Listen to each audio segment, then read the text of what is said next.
Samuel. 2 Samuel, chapter 1. After the death of Saul, David returned from striking down the Amalekites and stayed in Ziklag 2 days. On the 3rd day, a man arrived from Saul's camp with his clothes torn and dust on his head. When he came to David, he fell to the ground to pay him honor.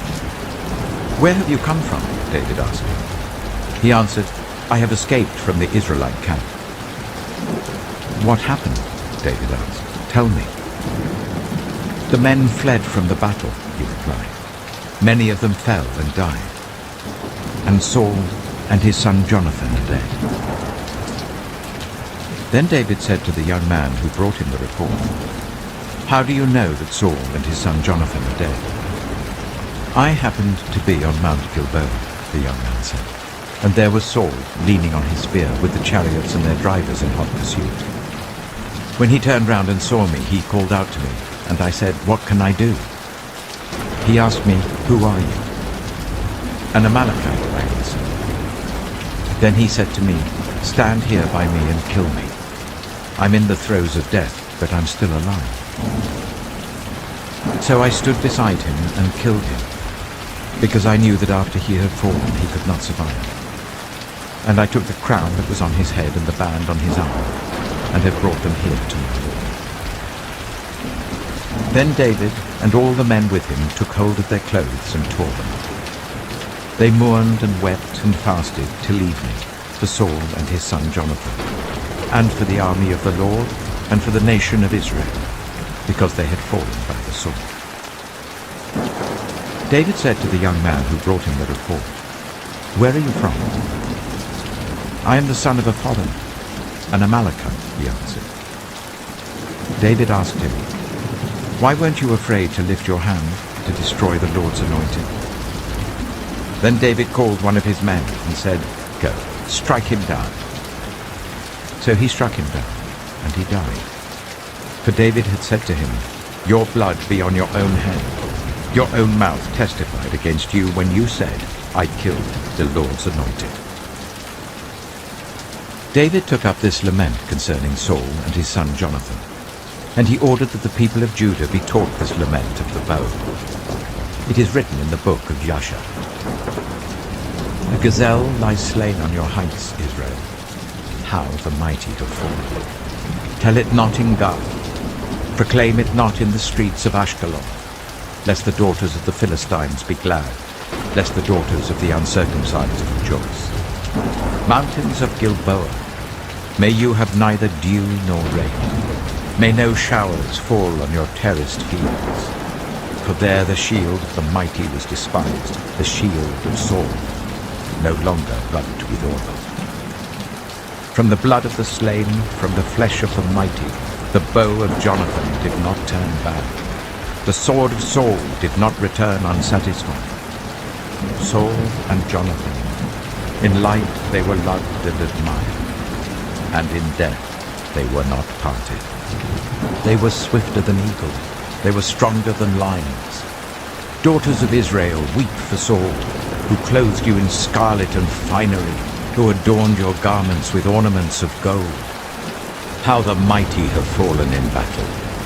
Jonathan lies slain on your heights. I grieve for you, Jonathan, my brother. You were very dear to me.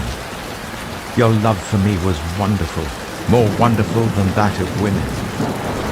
How the mighty have fallen. The weapons of war have perished. 2 Samuel, chapter 2. In the course of time, David inquired of the Lord. "Shall I go up to one of the towns of Judah?" he asked. The Lord said, "Go up." David asked, "Where shall I go?" "To Hebron," the Lord answered. So David went up there with his 2 wives, Ahinoam of Jezreel and Abigail, the widow of Nabal of Carmel. David also took the men who were with him, each with his family, and they settled in Hebron and its towns. Then the men of Judah came to Hebron, and there they anointed David king over the tribe of Judah. When David was told that it was the men from Jabesh Gilead who had buried Saul, he sent messengers to them to to say to them, "The Lord bless you for showing this kindness to Saul your master by burying him. May the Lord now show you kindness and faithfulness, and I too will show you the same favor because you have done this. Now then, be strong and brave, for Saul your master is dead, and the people of Judah have anointed me king over them." Meanwhile, Abner, son of Ner, the commander of Saul's army, had taken Ishbosheth, son of Saul, and brought him over to Mahanaim. He made him king over Gilead, Ashuri, and Jezreel, and also over Ephraim, Benjamin, and all Israel. Ishbosheth, son of Saul, was 40 years old when he became king over Israel, and he reigned 2 years. The tribe of Judah, however, remained loyal to David. The length of time David was king in Hebron over Judah was 7 years and 6 months. Abner, son of Ner, together with the men of Ishbosheth, son of Saul, left Mahanaim and went to Gibeon. Joab, son of Zeruiah, and David's men went out and met them at the pool of Gibeon. One group sat down on one side of the pool, and one group on the other side. Then Abner said to Joab, "Let's have some of the young men get up and fight hand to hand in front of us." "All right, let them do it," Joab said. So they stood up and were counted. 12 men for Benjamin and Ishbosheth, son of Saul, and 12 for David. Then each man grabbed his opponent by the head and thrust his dagger into his opponent's side, and they fell down together. So that place in Gibeon was called Helkath Hazurim. The battle that day was very fierce, and Abner and the Israelites were defeated by David's men. The 3 sons of Zeruiah were there, Joab, Abishai, and Asahel. Now Asahel was as fleet-footed as a wild gazelle.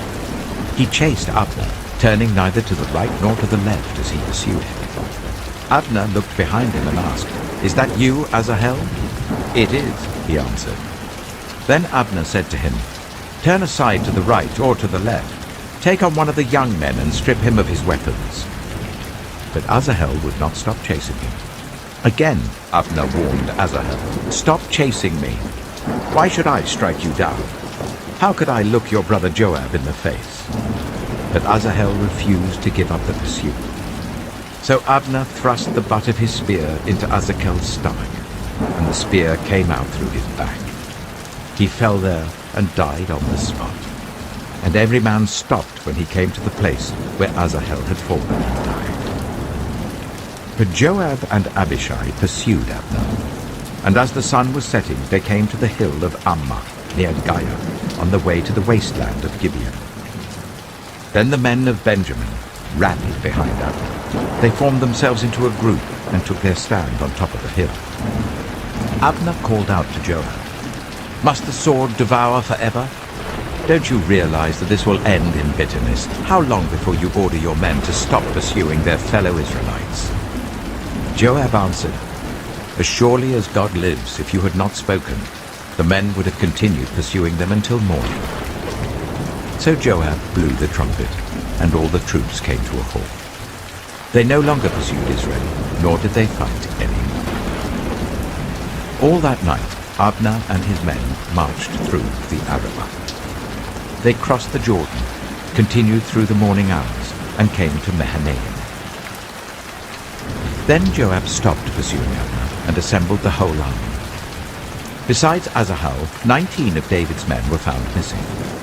But David's men had killed 360 Benjaminites who were with Abner. They took Asahel and buried him in his father's tomb at Bethlehem. Then Joab and his men marched all night and arrived at Hebron by daybreak. 2 Samuel chapter 3. The war between the house of Saul and the house of David lasted a long time. David grew stronger and stronger, while the house of Saul grew weaker and weaker. Sons were born to David in Hebron. His firstborn was Amnon, the son of Ahinoam of Jezreel. His second, Chileab, the son of Abigail, the widow of Nabal of Carmel. The third, Absalom, the son of Maacah, daughter of Talmai, king of Geshur. The fourth, Adonijah, the son of Haggith. The fifth, Shephatiah, the son of Abijah. And the sixth, Ithream, the son of David's wife, Eglah. These were born to David in Hebron. During the war between the house of Saul and the house of David, Abner had been strengthening his own position in the house of Saul. Now Saul had had a concubine named Rizpah, daughter of Aiah, and Ishbosheth said to Abner, "Why did you sleep with my father's concubine?" Abner was very angry because of what Ishbosheth had said. So he answered, "Am I a dog's head on Judah's side? This very day I am loyal to the house of your father Saul and to his family and friends. I haven't handed you over to David. Yet now you accuse me of an offense involving this woman. May God deal with Abner, be it ever so severely, if I do not do for David what the Lord promised him on oath, and transfer the kingdom from the house of Saul, and establish David's throne over Israel and Judah, from Dan to Beersheba." Ishbosheth did not dare to say another word to Abner, because he was afraid of him. Then Abner sent messengers on his behalf to say to David, "Whose land is it? Make an agreement with me, and I will help you bring all Israel over to you." "Good," said David, "I will make an agreement with you. But I demand one thing of you. Do not come into my presence unless you bring Michal, daughter of Saul, when you come to see me." Then David sent messengers to Ishbosheth, son of Saul, demanding, "Give me my wife Michal, whom I betrothed to myself for the price of 100 Philistine foreskins." So Ishbosheth gave orders and had her taken away from her husband Paltiel, son of Nakish. Her husband, however, went with her, weeping behind her all the way to the Hurim.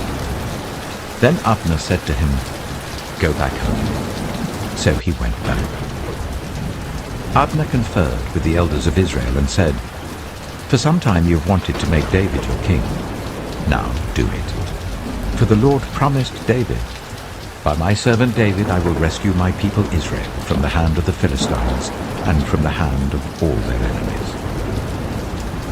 Abner also spoke to the Benjaminites in person. Then he went to Hebron to tell David everything that Israel and the whole tribe of Benjamin wanted to do. When Abner, who had 20 men with him, came to David at Hebron, David prepared a feast for him and his men. Then Abner said to David, "Let me go at once and assemble all Israel for my lord the king, so that they may make a covenant with you, and that you may rule over all that your heart desires." So David sent Abner away, and he went in peace. Just then, David's men and Joab returned from a raid, and brought with them a great deal of plunder. But Abner was no longer with David in Hebron, because David had sent him away, and he had gone in peace. When Joab and all the soldiers with him arrived, he was told that Abner, son of Ner, had come to the king, and that the king had sent him away, and that he had gone in peace. So Joab went to the king and said, "What have you done? Look, Abner came to you. Why did you let him go? Now he is gone. You know Abner, son of Ner. He came to deceive you and observe your movements and find out everything you're doing." Joab then left David and sent messengers after Abner, and they brought him back from the cistern at Sibah. But David did not know it. Now when Abner returned to Hebron, Joab took him aside into an inner chamber, as if to speak with him privately. And there, to avenge the blood of his brother Asahel, Joab stabbed him in the stomach, and he died. Later, when David heard about this, he said, "I and my kingdom are forever innocent before the Lord concerning the blood of Abner, son of Ner. May his blood fall on the head of Joab and on his whole family. May Joab's family never be without someone who has a running sore or leprosy, or who leans on a crutch, or who falls by the sword, or who lacks food." Joab and his brother Abishai murdered Abner because he had killed their brother Asahel in the battle of Gibeon. Then David said to Joab and all the people with him, "Tear your clothes, and put on sackcloth and walk in mourning in front of Abner. King David himself walked behind the bier. They buried Abner in Hebron, and the king wept aloud at Abner's tomb. All the people wept also. The king sang this lament for Abner. Should Abner have died as the lawless die? Your hands were not bound, your feet were not fettered. You fell as one falls before the wicked. And all the people wept over him again. Then they all came and urged David to eat something while he was still there. But David took an oath, saying, May God deal with me, be it ever so severely, if I taste bread or anything else before the sun sets. All the people took note and were pleased. Indeed, everything the king did pleased them. So on that day all the people there and all Israel knew that the king had no part in the murder of Abner, son of Ner. Then the king said to his men, Do you not realize that a commander and a great man has fallen in Israel this day? And today, though I am the anointed king, I am weak, and these sons of Zeruiah are too strong for me. May the Lord repay the evildoer according to his evil deeds. 2 Samuel chapter 4. When Ishbosheth, son of Saul, heard that Abner had died in Hebron, he lost courage, and all Israel became alarmed. Now Saul's son had 2 men who were leaders of raiding bands. One was named Baanah, and the other Rechab. They were sons of Rimmon the Beerothite, from the tribe of Benjamin. Beeroth is considered part of Benjamin because the people of Beeroth fled to Gittaim and have resided there as foreigners to this day. Jonathan, son of Saul, had a son who was lame in both feet. He was 5 years old when the news about Saul and Jonathan came from Jezreel. His nurse picked him up and fled, but as she hurried to leave, he fell and became disabled. His name was Mephibosheth. Now Rechab and Baanah, the sons of Rimmon the Beerothite, set out for the house of Ishbosheth, and they arrived there in the heat of the day while he was taking his noonday rest. They went into the inner part of the house as if to get some wheat, and they stabbed him in the stomach. Then Rechab and his brother Baanah slipped away. They had gone into the house while he was lying on the bed in his bedroom. After they stabbed and killed him, they cut off his head. Taking it with them, they travelled all night by way of the Arabah. They brought the head of Ishbosheth to David at Hebron and said to the king, Here is the head of Ishbosheth, son of Saul, your enemy, who tried to kill you. This day the Lord has avenged my lord the king against Saul and his offspring. David answered Rechab and his brother Baanah, the sons of Rimmon the Beerothite, As surely as the Lord lives, who has delivered me out of every trouble, when someone told me Saul is dead, and thought he was bringing good news, I seized him and put him to death in Ziklag.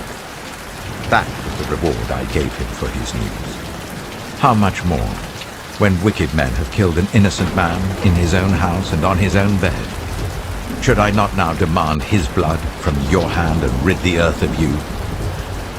So David gave an order to his men, and they killed them. They cut off their hands and feet and hung the bodies by the pool in Hebron. But they took the head of Ishbosheth and buried it in Abner's tomb at Hebron. 2 Samuel chapter 5. All the tribes of Israel came to David at Hebron and said, We are your own flesh and blood.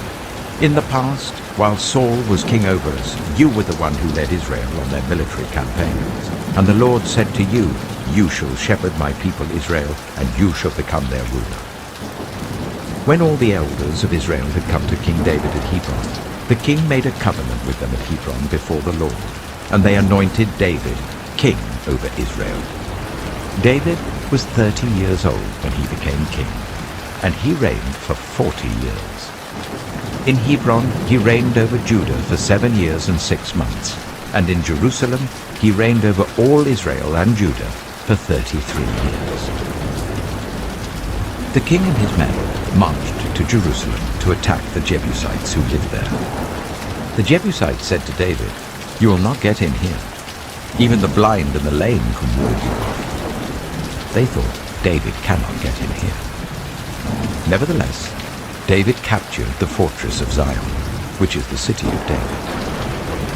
On that day, David had said, anyone who conquers the Jebusites will have to use the water shaft to reach those lame and blind, who are David's enemies. That is why they say, the blind and lame will not enter the palace. David then took up residence in the fortress and called it the City of David. He built up the area around it from the terraces inwards, and he became more and more powerful because the Lord God Almighty was with him. Now Hiram, king of Tyre, sent envoys to David, along with cedar logs and carpenters and stonemasons, and they built a palace for David. Then David knew that the Lord had established him as king over Israel, and had exalted his kingdom for the sake of his people Israel. After he left Hebron, David took more concubines and wives in Jerusalem, and more sons and daughters were born to him. These are the names of the children born to him there: Shammua, Shobab, Nathan, Solomon, Ibhar, Elishua, Nephi, Japhiah, Elishama, Eliada, and Eliphalet. When the Philistines heard that David had been anointed king over Israel, they went up in full force to search for him. But David heard about it and went down to the stronghold. Now the Philistines had come and spread out in the valley of Rephaim. So David inquired of the Lord, "Shall I go and attack the Philistines? Will you deliver them into my hands?" The Lord answered him, "Go, for I will surely deliver the Philistines into your hands." So David went to Baal-perazim, and there he defeated them. He said, "As the waters break out, the Lord has broken out against my enemies before me." So that place was called Baal-perazim. The Philistines abandoned their idols there, and David and his men carried them off. Once more the Philistines came up, and spread out in the valley of Rephaim. So David inquired of the Lord, and he answered, "Do not go straight up, but circle round behind them and attack them in front of the poplar trees. As soon as you hear the sound of marching in the tops of the poplar trees, move quickly, because that will mean the Lord has gone out in front of you to strike the Philistine army." So David did as the Lord commanded him, and he struck down the Philistines all the way from Gibeon to Gezer. 2 Samuel chapter 6. David again brought together all the able young men of Israel, 30,000. He and all his men went to Baalah in Judah to bring up from there the ark of God, which is called by the name of the Lord Almighty, who is enthroned between the cherubim and the ark. They set the ark of God on a new cart, and brought it from the house of Abinadab, which was on the hill. Uzzah and Ahio, sons of Abinadab, were guiding the new cart with the ark of God on it, and Ahio was walking in front of it. David and all Israel was celebrating with all their might before the Lord, with castanets, harps, lyres, tambourines, rattles, and cymbals. When they came to the threshing floor of Nakon, Uzzah reached out and took hold of the ark of God because the oxen stumbled. The Lord's anger burned against Uzzah because of his irreverent act. Therefore God struck him down, and he died there beside the ark of God. Then David was angry because the Lord's wrath had broken out against Uzzah, and to this day that place is called Perez Uzzah. David was afraid of the Lord that day and said, "How can the ark of the Lord ever come to me?" He was not willing to take the ark of the Lord to be with him in the city of David. Instead, he took it to the house of Obed-Edom, the Gittite. The ark of the Lord remained in the house of Obed-Edom the Gittite for 3 months, and the Lord blessed him and his entire household. Now King David was told, "The Lord has blessed the household of Obed-Edom and everything he has because of the ark of God." So David went to bring up the ark of God from the house of Obed-Edom to the city of David with rejoicing. When those who were carrying the Ark of the Lord had taken 6 steps, he sacrificed a bull and a fattened calf. Wearing a linen ephod, David was dancing before the Lord with all his might, while he and all Israel were bringing up the Ark of the Lord with shouts and the sound of trumpets. As the Ark of the Lord was entering the city of David, Michal, daughter of Saul, watched from a window. And when she saw King David leaping and dancing before the Lord, she despised him in her heart. They brought the Ark of the Lord and set it in its place inside the tent that David had pitched for it. And David sacrificed burnt offerings and fellowship offerings before the Lord. After he had finished sacrificing the burnt offerings and fellowship offerings, he blessed the people in the name of the Lord Almighty. Then he gave a loaf of bread, a cake of dates, and a cake of raisins to each person in the whole crowd of Israelites, both men and women, and all the people went to their homes. When David returned home to bless his household, Michal, daughter of Saul, came out to meet him and said, "How the king of Israel has distinguished himself today, going around half naked in full view of the slave girls of his servants, as any vulgar fellow would." David said to Michal, "It was before the Lord who chose me rather than your father or anyone from his house when he appointed me ruler over the Lord's people Israel.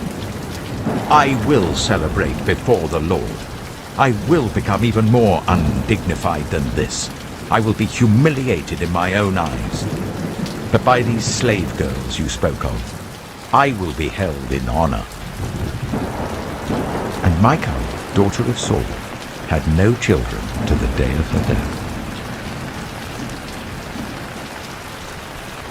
2 Samuel chapter 7. After the king was settled in his palace, and the Lord had given him rest from all his enemies around him, he said to Nathan the prophet, "Here I am, living in a house of cedar, while the ark of God remains in a tent." Nathan replied to the king, "Whatever you have in mind, go ahead and do it, for the Lord is with you." But that night the word of the Lord came to Nathan, saying, "Go and tell my servant David, this is what the Lord says. Are you the one to build me a house to dwell in? I have not dwelt in a house from the day I brought the Israelites up out of Egypt to this day. I have been moving from place to place with a tent as my dwelling. Wherever I have moved with all the Israelites, did I ever say to any of their rulers, whom I commanded to shepherd my people Israel, why have you not built me a house of cedar? Now then, tell my servant David, this is what the Lord Almighty says. I took you from the pasture, from tending the flock, and appointed you ruler over my people Israel. I have been with you wherever you have gone, and I have cut off all your enemies from before you. Now I will make your name great, like the names of the greatest men on earth. And I will provide a place for my people Israel, and will plant them so that they can have a home of their own, and no longer be disturbed. Wicked people shall not oppress them any more, as they did at the beginning, and have done ever since the time I appointed leaders over my people Israel. I will also give you rest from all your enemies. The Lord declares to you that the Lord himself will establish a house for you. When your days are over and you rest with your ancestors, I will raise up your offspring to succeed you, your own flesh and blood, and I will establish his kingdom. He is the one who will build a house for my name, and I will establish the throne of his kingdom forever. I will be his father, and he shall be my son.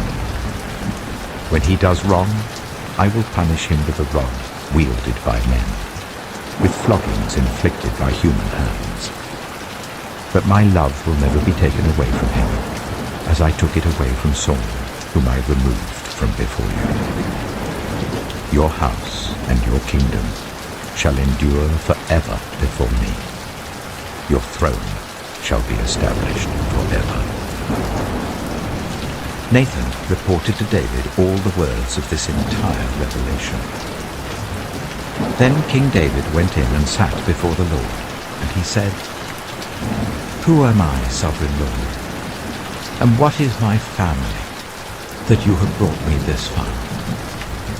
And as if this were not enough in your sight, sovereign Lord, you have also spoken about the future of the house of your servant, and this decree, sovereign Lord, is for a mere human. What more can David say to you? For you know your servant, sovereign Lord.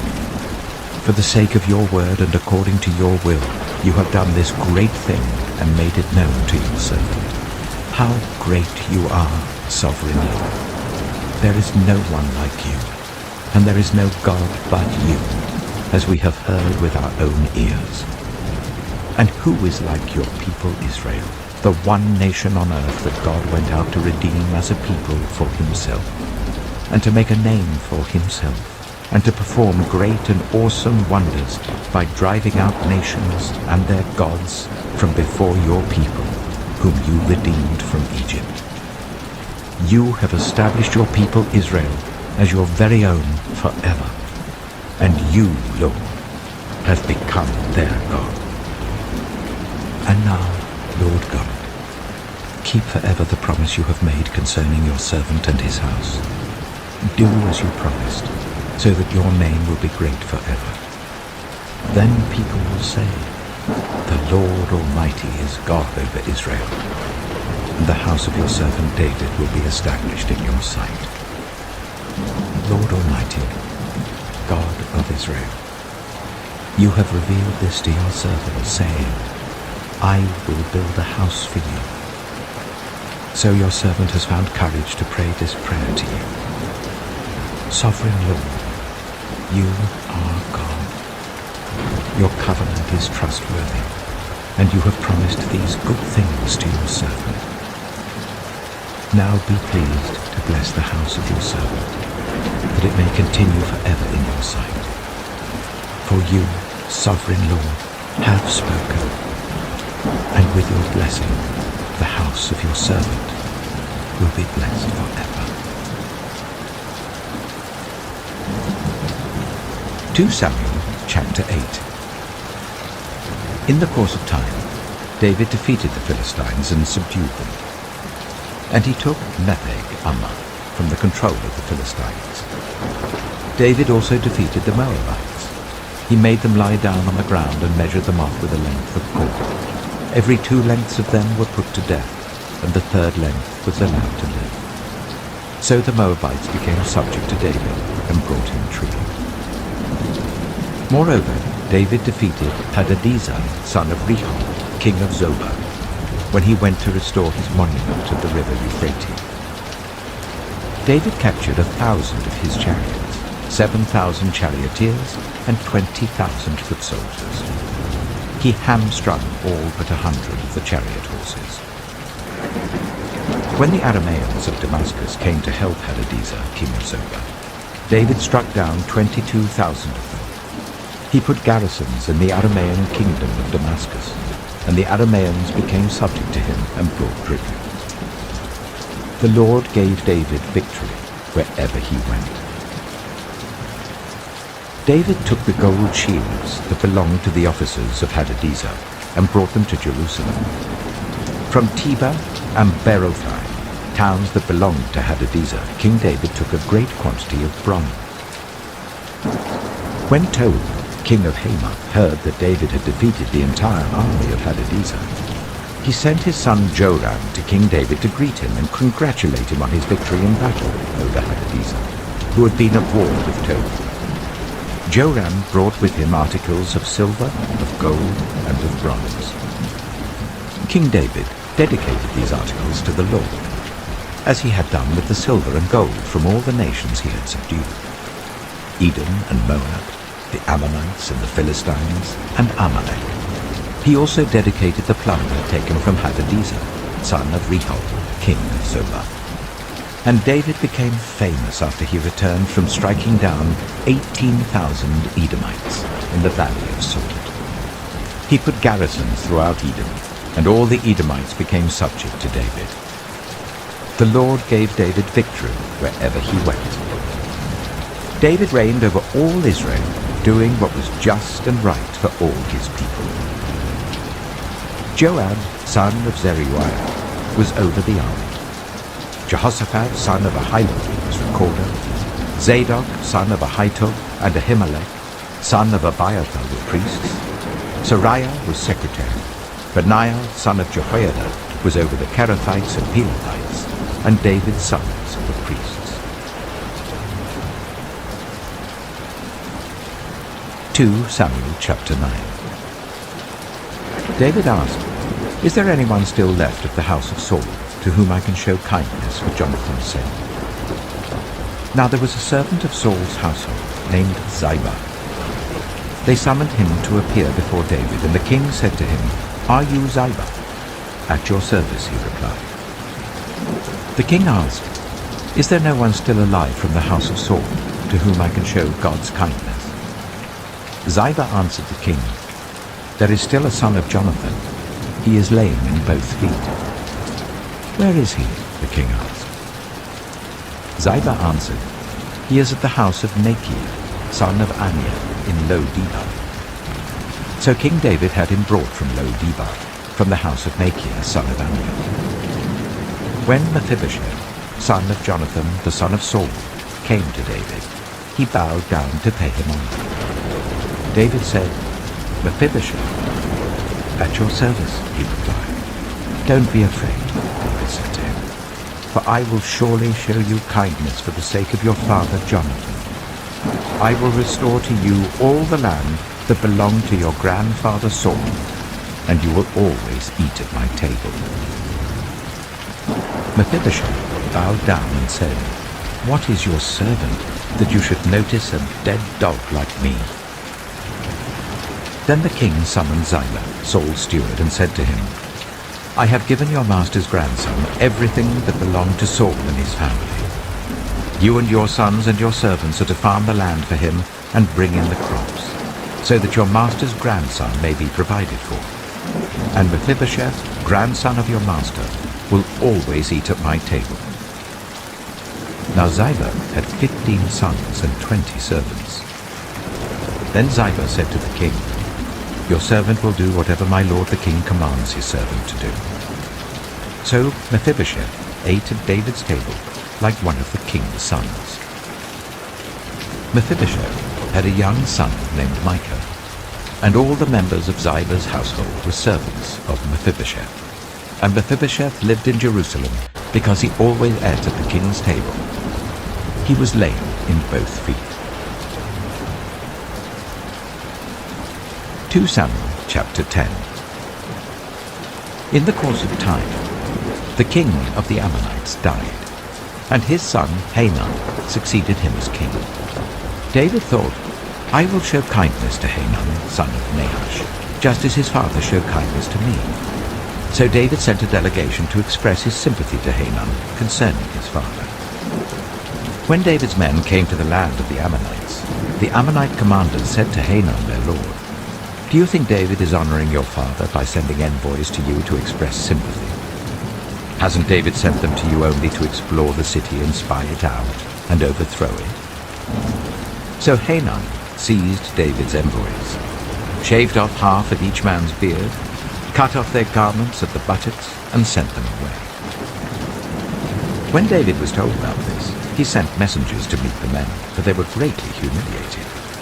The king said, "Stay at Jericho till your beards have grown, and then come back." When the Ammonites realized that they had become obnoxious to David, they hired 20,000 Aramean foot soldiers from Beth-rehob and Zoban, as well as the king of Maacah with 1,000 men, and also 12,000 men from Tob. On hearing this, David sent Joab out with the entire army of fighting men. The Ammonites came out and drew up in battle formation at the entrance of their city gate, while the Arameans of Zobah and Rehob and the men of Tob and Maacah were by themselves in the open country. Joab saw that there were battle lines in front of him and behind him. So he selected some of the best troops in Israel and deployed them against the Arameans. He put the rest of the men under the command of Abishai his brother and deployed them against the Ammonites. Joab said, "If the Arameans are too strong for me, then you are to come to my rescue. But if the Ammonites are too strong for you, then I will come to rescue you. Be strong, and let us fight bravely for our people and the cities of our God. The Lord will do what is good in his sight." Then Joab and the troops with him advanced to fight the Arameans, and they fled before him. When the Ammonites realized that the Arameans were fleeing, they fled before Abishai and went inside the city. So Joab returned from fighting the Ammonites and came to Jerusalem. After the Arameans saw that they had been routed by Israel, they regrouped.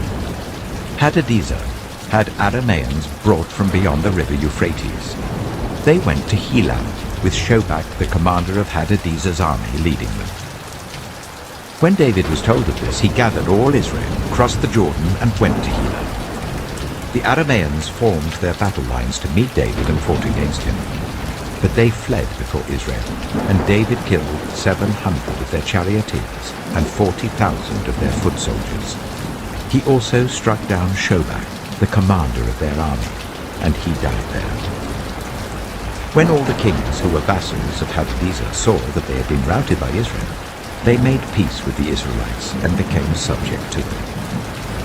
So the Arameans were afraid to help the Ammonites anymore. 2 Samuel chapter 11.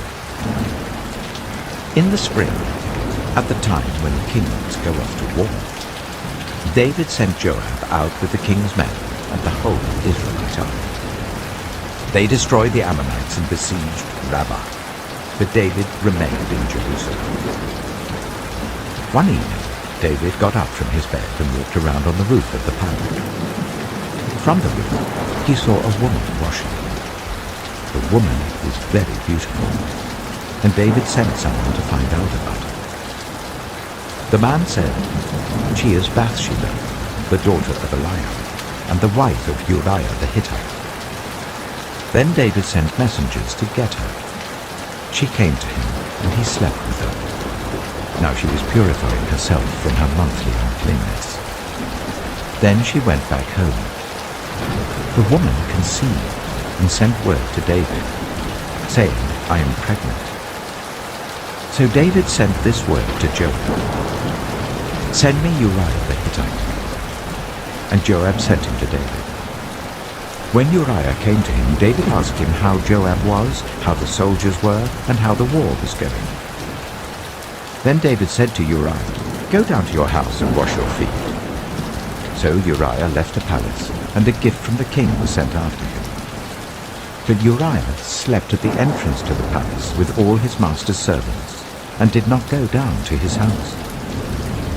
David was told Uriah did not go home. So he asked Uriah, "Haven't you just come from a military campaign? Why didn't you go home?" Uriah said to David, "The ark and Israel and Judah are staying in tents, and my commander Joab and my lord's men are camped in the open country. How could I go to my house to eat and drink and make love to my wife? As surely as you live, I will not do such a thing." Then David said to him, "Stay here one more day, and tomorrow I will send you back." So Uriah remained in Jerusalem that day and the next. At David's invitation, he ate and drank with him, and David made him drunk. But in the evening, Uriah went out to sleep on his mat among his master's servants. He did not go home. In the morning, David wrote a letter to Joab and sent it with Uriah. In it he wrote, "Put Uriah out in the front, where the fighting is fiercest. Then withdraw from him, so that he will be struck down and die." So while Joab had the city under siege, he put Uriah at a place where he knew the strongest defenders were. When the men of the city came out and fought against Joab, some of the men in David's army fell.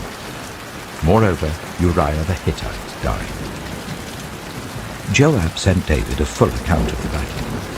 He instructed the messenger, "When you have finished giving the king this account of the battle, the king's anger may flare up, and he may ask you, 'Why did you get so close to the city to fight?' Didn't you know they would shoot arrows from the wall? Who killed Abimelech, son of Jerubbaal? Didn't a woman drop an upper millstone on him from the wall so that he died in Thebez? Why did you get so close to the wall? If he asks you this, then say to him, moreover, your servant Uriah the Hittite is dead. The messenger set out, and when he arrived, he told David everything Joab had sent him to say. The messenger said to David, the men overpowered us and came out against us in the open, but we drove them back to the entrance of the city gate. Then the archers shot arrows at your servants from the wall, and some of the king's men died. Moreover, your servant Uriah the Hittite is dead. David told the messenger, say this to Joab. Don't let this upset you. The sword devours one as well as another. Press the attack against the city and destroy it. Say this to encourage Joab. When Uriah's wife heard that her husband was dead, she mourned for him. After the time of mourning was over, David had her brought to his house, and she became his wife and bore him a son. But the thing David had done displeased the Lord. 2 Samuel chapter 12. The Lord sent Nathan to David. When he came to him, he said, there were 2 men in a certain town, one rich and the other poor. The rich man had a very large number of sheep and cattle, but the poor man had nothing except one little ewe lamb that he had bought. He raised it, and it grew up with him and his children. It shared his food, drank from his cup, and even slept in his arms. It was like a daughter to him. Now a traveller came to the rich man, but the rich man refrained from taking one of his own sheep or cattle to prepare a meal for the traveller who had come to him. Instead, he took the ewe lamb that belonged to the poor man and prepared it for the one who had come to him. David burned with anger against the man and said to Nathan, as surely as the Lord lives, the man who did this must die. He must pay for that lamb 4 times over, because he did such a thing and had no pity. Then Nathan said to David, you are the man. This is what the Lord, the God of Israel, says. I anointed you king over Israel, and I delivered you from the hand of Saul. I gave your master's house to you, and your master's wives into your arms. I gave you all Israel and Judah. And if all this had been too little, I would have given you even more. Why did you despise the word of the Lord by doing what is evil in his eyes? You struck down Uriah the Hittite with the sword and took his wife to be your own. You killed him with the sword of the Ammonites. Now, therefore, the sword shall never depart from your house, because you despised me and took the wife of Uriah the Hittite to be your own. This is what the Lord says. Out of your own household I'm going to bring calamity on you. Before your very eyes I will take your wives and give them to one who is close to you, and he will sleep with your wives in broad daylight. You did it in secret, but I will do this thing in broad daylight before all Israel. Then David said to Nathan, I have sinned against the Lord. Nathan replied, the Lord has taken away your sin. You're not going to die. But because by doing this you have shown utter contempt for the Lord, the son born to you will die. After Nathan had gone home, the Lord struck the child that Uriah's wife had born to David, and he became ill. David pleaded with God for the child. He fasted and spent the nights lying in sackcloth on the ground. The elders of his household stood beside him to get him up from the ground, but he refused, and he would not eat any food with them. On the 7th day, the child died. David's attendants were afraid to tell him that the child was dead, for they thought, while the child was still living, he wouldn't listen to us when we spoke to him. How can we now tell him the child is dead? He may do something desperate. David noticed that his attendants were whispering among themselves. and he realized that the child was dead. "Is the child dead?" he asked. "Yes," they replied. "He is dead." Then David got up from the ground. After he had washed, put on lotions and changed his clothes, he went into the house of the Lord and worshipped. Then he went to his own house, and at his request they served him food, and he ate. His attendants asked him, "Why are you acting in this way? While the child was alive, you fasted and wept, but now that the child is dead, you get up and eat." He answered, "While the child was alive, I fasted and wept. I thought, who knows? The Lord may be gracious to me and let the child live. But now that he is dead, why should I go on fasting? Can I bring him back again? I will go to him, but he will not return to me." Then David comforted his wife Bathsheba, and he went to her and made love to her. She gave birth to a son, and they named him Solomon.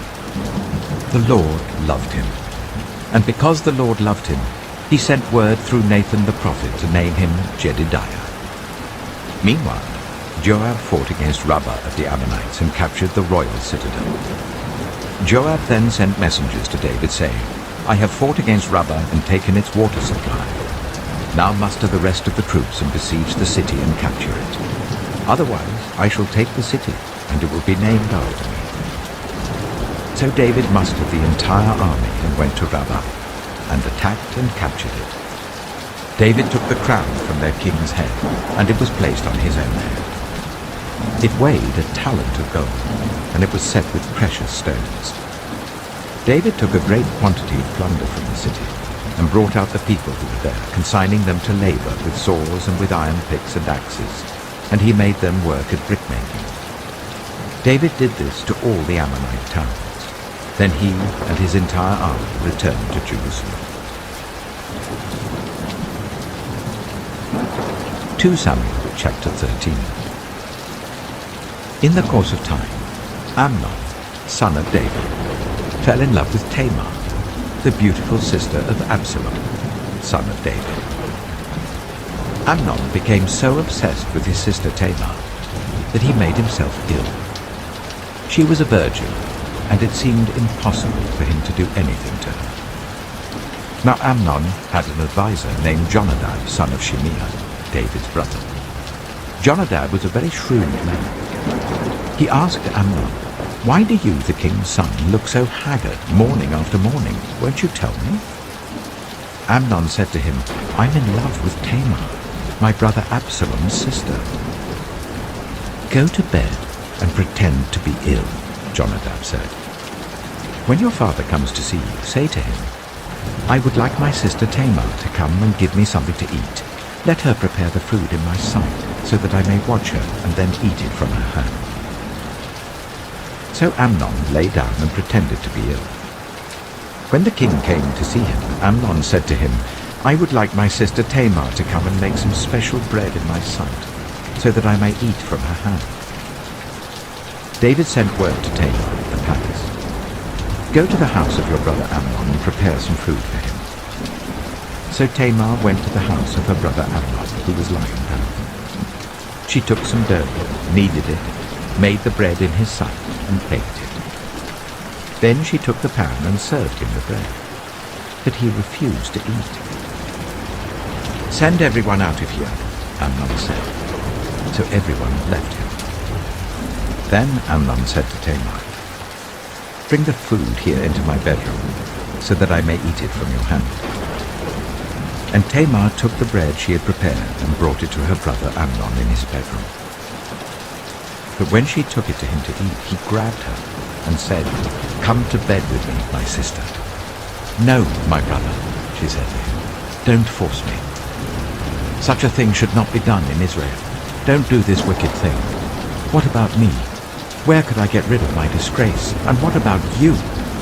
You would be like one of the wicked fools in Israel. Please speak to the king. He will not keep me from being married to you." But he refused to listen to her, and since he was stronger than she, he raped her.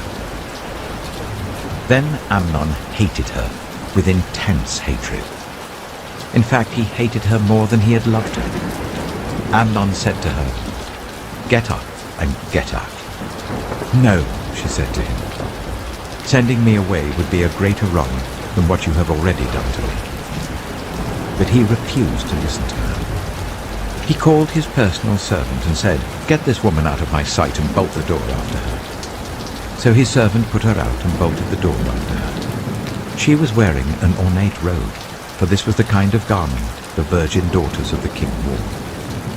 Tamar put ashes on her head and tore the ornate robe she was wearing. She put her hands on her head and went away, weeping aloud as she went.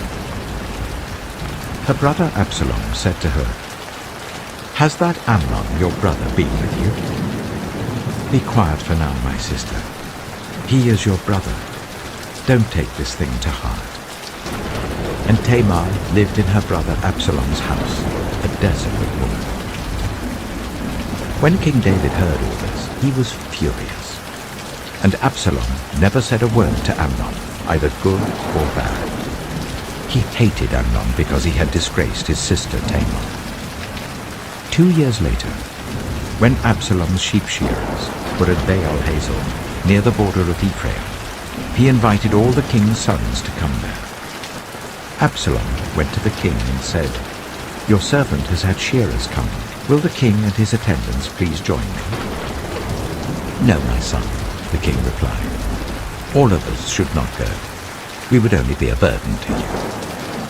Although Absalom urged him, he still refused to go but gave him his blessing. Then Absalom said, "If not, please let my brother Amnon come with us." The king asked him, "Why should he go with you?" But Absalom urged him.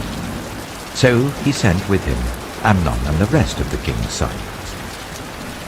Absalom ordered his men, "Listen, when Amnon is in high spirits from drinking wine, and I say to you, 'Strike Amnon down,' then kill him. Don't be afraid. Haven't I given you this order? Be strong and brave." So Absalom's men did to Amnon what Absalom had ordered. Then all the king's sons got up, mounted their mules, and fled.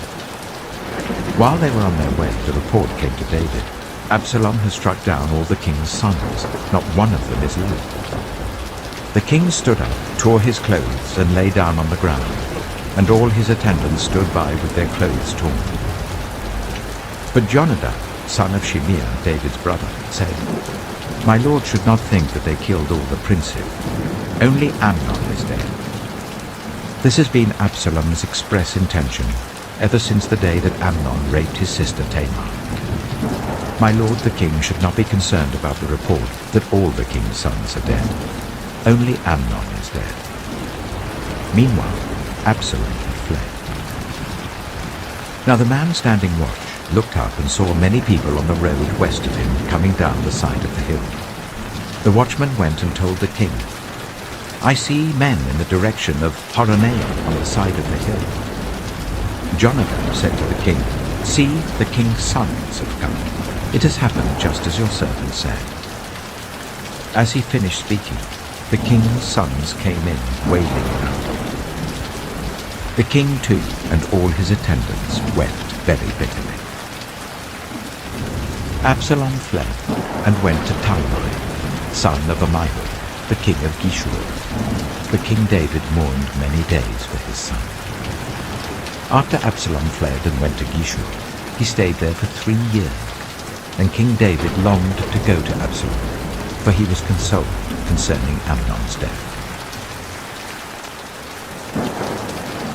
2 Samuel chapter 14. Joab, son of Zeruiah, knew that the king's heart longed for Absalom. So Joab sent someone to Tekoa, and had a wise woman brought from there. He said to her, "Pretend you are in mourning. Dress in mourning clothes and don't use any cosmetic lotion. Act like a woman who has spent many days grieving for the dead. Then go to the king and speak these words to him." And Joab put the words in her mouth. When the woman from Tekoa went to the king, she fell with her face to the ground to pay him honor, and she said, "Help me, your majesty." The king asked her, "What is troubling you?" She said, "I am a widow. My husband is dead. I, your servant, had 2 sons. They got into a fight with each other in the field, and no one was there to separate them. One struck the other and killed him. Now the whole clan has risen up against your servant. They say, 'Hand over the one who struck his brother down, so that we may put him to death for the life of his brother whom he killed.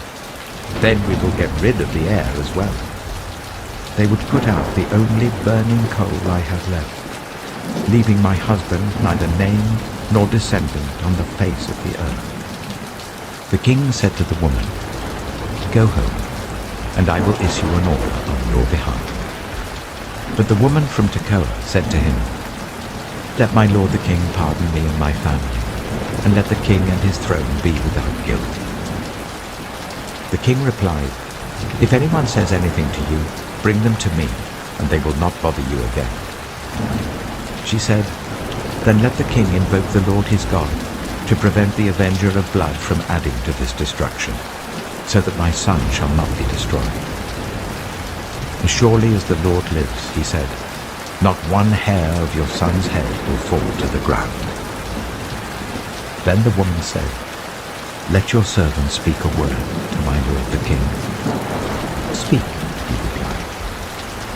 The woman said, "Why then have you devised a thing like this against the people of God? When the king says this, does he not convict himself? For the king has not brought back his banished son. Like water spilled on the ground, which cannot be recovered, so we must die. But that is not what God desires. Rather he devises ways so that a banished person does not remain banished from him. And now I have come to say this to my lord the king, because the people have made me afraid. Your servant thought, 'I will speak to the king. Perhaps he will grant his servant's request. Perhaps the king will agree to deliver his servant from the hand of the man who is trying to cut off both me and my son from God's inheritance.' And now your servant says, 'May the word of my lord the king secure my inheritance, for my lord the king is like an angel of God in discerning good and evil. May the Lord your God be with you.'" Then the king said to the woman, "Don't keep from me the answer to what I am going to ask you." "Let my lord the king speak," the woman said. The king answered, "Isn't the hand of Joab with you in all this?"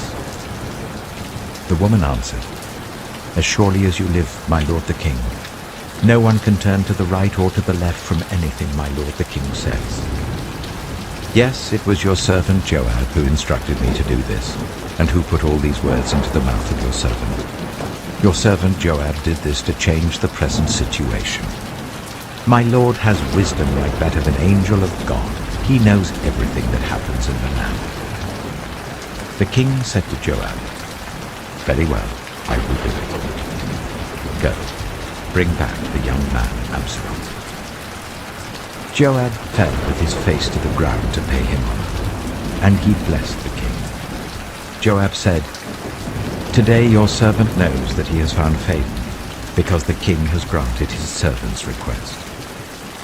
Then Joab went to Geshur and brought Absalom back to Jerusalem. But the king said, "He must go to his own house. He must not see my face." So Absalom went to his own house and did not see the face of the king. In all Israel, there was not a man so highly praised for his handsome appearance as Absalom. From the top of his head to the sole of his foot, there was no blemish in him.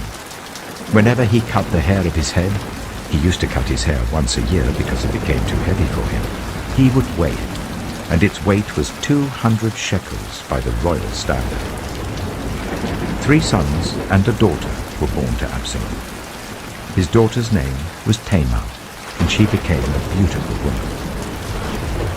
Absalom lived for 2 years in Jerusalem without seeing the king's face. Then Absalom sent for Joab in order to send him to the king, but Joab refused to come to him. So he sent a second time, but he refused to come.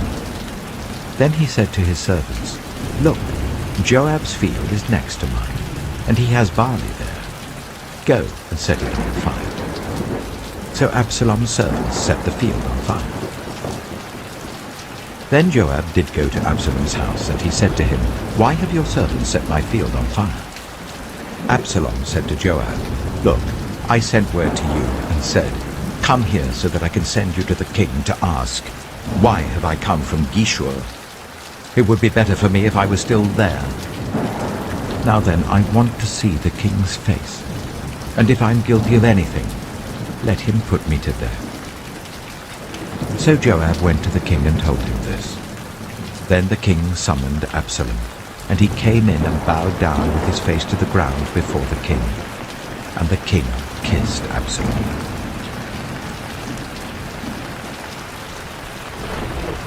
2 Samuel chapter 15. In the course of time, Absalom provided himself with a chariot and horses, and with 50 men to run ahead of him. He would get up early and stand by the side of the road leading to the city gate. Whenever anyone came with a complaint to be placed before the king for a decision, Absalom would call out to him, "What town are you from?" He would answer, "Your servant is from one of the tribes of Israel." Then Absalom would say to him, "Look, your claims are valid and proper, but there is no representative of the king to hear you." And Absalom would add, "If only I were appointed judge in the land, then everyone who has a complaint or case could come to me, and I would see that they receive justice." Also, whenever anyone approached him to bow down before him, Absalom would reach out his hand, take hold of him, and kiss him. Absalom behaved in this way towards all the Israelites who came to the king asking for justice, and so he stole the hearts of the people of Israel. At the end of 4 years, Absalom said to the king, "Let me go to Hebron and fulfill a vow I made to the Lord. While your servant was living in Geshur in Aram, I made this vow. If the Lord takes me back to Jerusalem, I will worship the Lord in Hebron." The king said to him, "Go in peace." So he went to Hebron. Then Absalom sent secret messengers throughout the tribes of Israel to say, "As soon as you hear the sound of the trumpets, then say, 'Absalom is king in Hebron.'" 200 men from Jerusalem had accompanied Absalom. They had been invited as guests and went quite innocently, knowing nothing about the matter. While Absalom was offering sacrifices, he also sent for Ahithophel, the Gilonite, David's counselor, to come from Gilo, his hometown. And so the conspiracy gained strength, and Absalom's following kept on increasing. A messenger came and told David, "The hearts of the people of Israel are with Absalom." Then David said to all his officials who were with him in Jerusalem, "Come, we must flee, or none of us will escape from Absalom. We must leave immediately, or he will move quickly to overtake us and bring ruin on us, and put the city to the sword." The king's officials answered him, "Your servants are ready to do whatever our lord the king chooses." The king set out, with his entire household following him. But he left 10 concubines to take care of the palace. So the king set out, with all the people following him, and they halted at the edge of the city. All his men marched past him, along with all the Kerethites and the Pelethites, and all the 600 Gittites who had accompanied him from Gath marched before the king. The king said to Ittai the Gittite, "Why should you come along with us? Go back and stay with King Absalom. You're a foreigner, an exile from your homeland. You came only yesterday, and today shall I make you wander about with us, when I do not know where I'm going? Go back and take your people with you. May the Lord show you kindness and faithfulness." But Ittai replied to the king, "As surely as the Lord lives, and as my lord the king lives, wherever my lord the king may be, whether it means life or death, there will your servant be."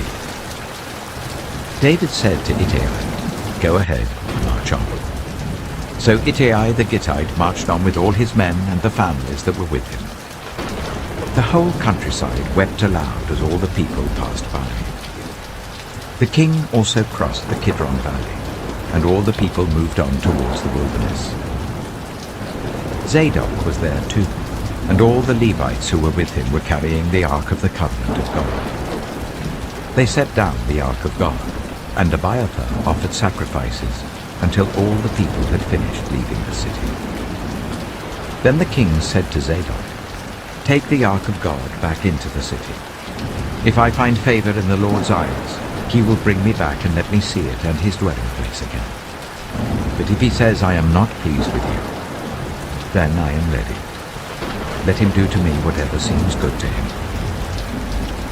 The king also said to Zadok the priest, "Do you understand? Go back to the city with my blessing. Take your son Ahimaaz with you, and also Abiathar's son Jonathan. You and Abiathar return with your 2 sons.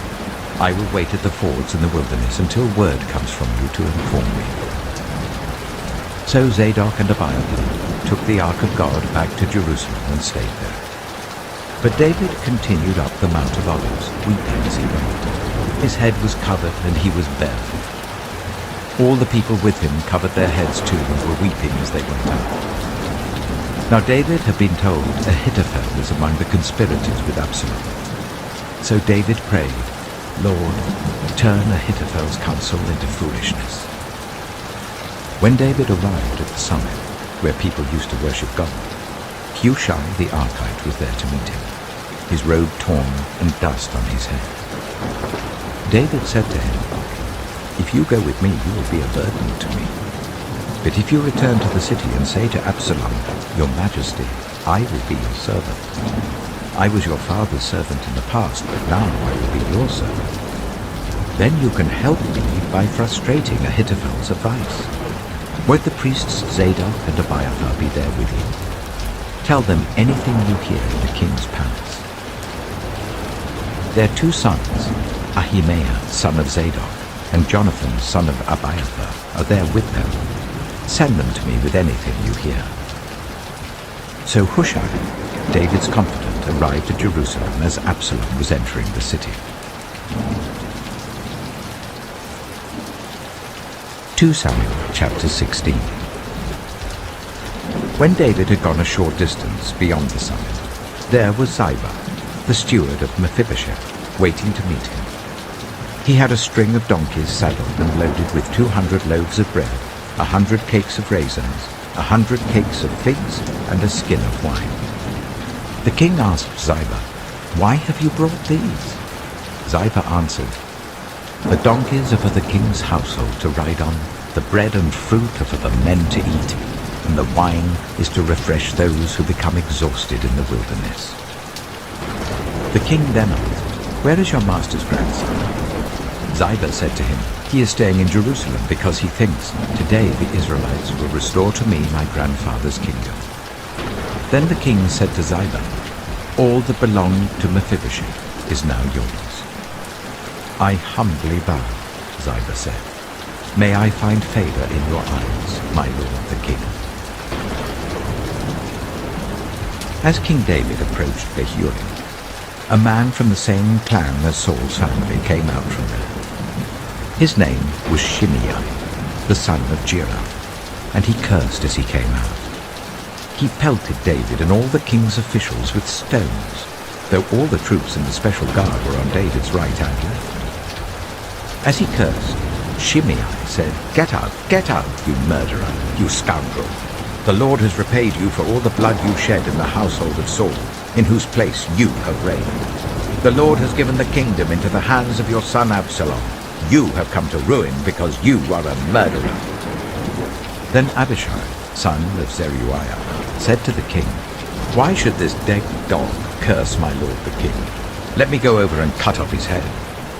But the king said, "What does this have to do with you, you sons of Zeruiah?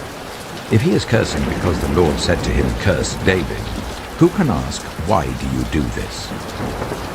David then said to Abishai and all his officials, "My son, my own flesh and blood, is trying to kill me. How much more then this Benjaminite?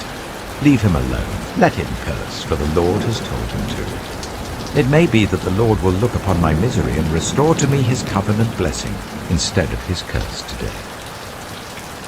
So David and his men continued along the road, while Shimei was going along the hillside opposite him, cursing as he went and throwing stones at him and showering him with dirt. The king and all the people with him arrived at their destination exhausted, and there he refreshed himself.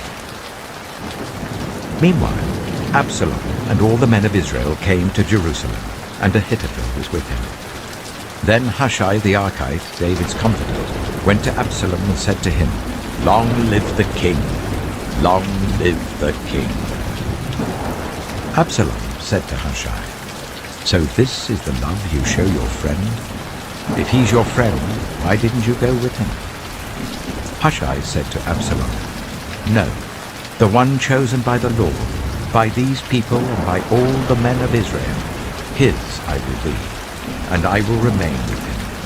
Furthermore, whom should I serve? Should I not serve the son? Just as I served your father, so I will serve you."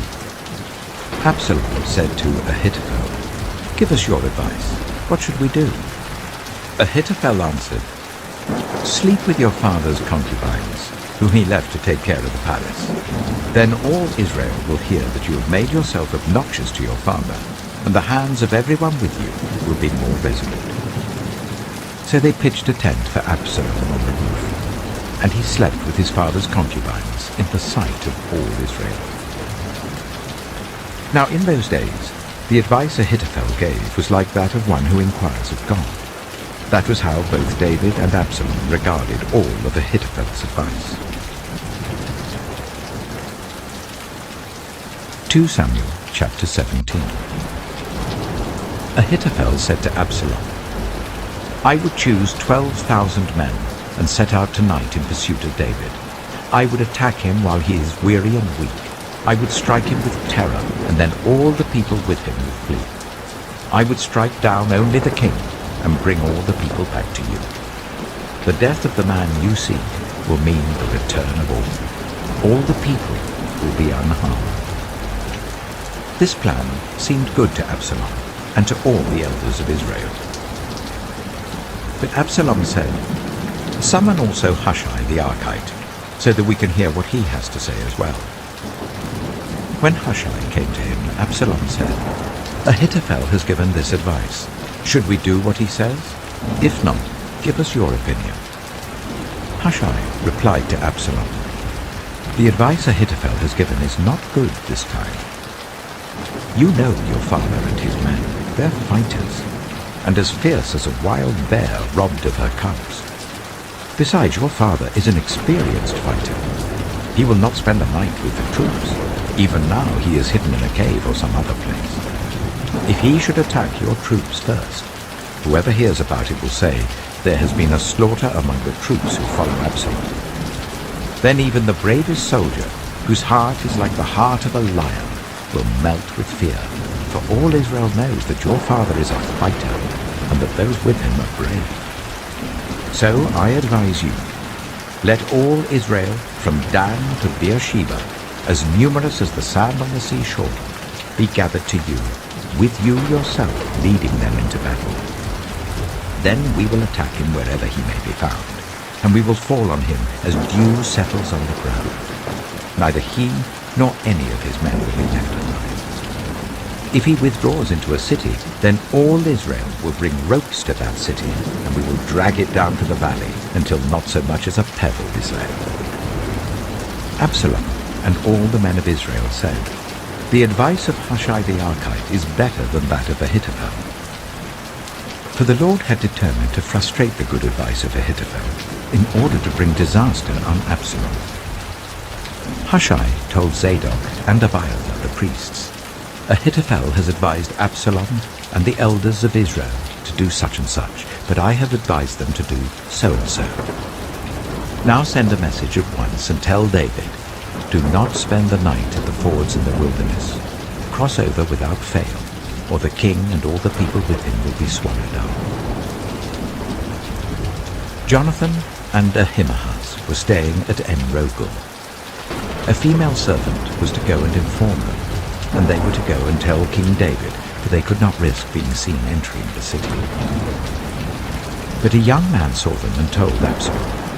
So the two of them left at once and went to the house of a man in Bahurim. He had a well in his courtyard, and they climbed down into it.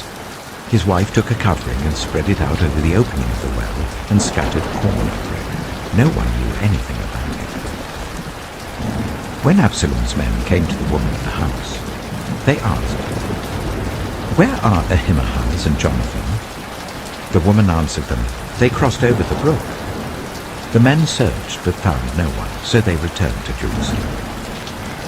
After they had gone, the two climbed out of the well and went to inform King David.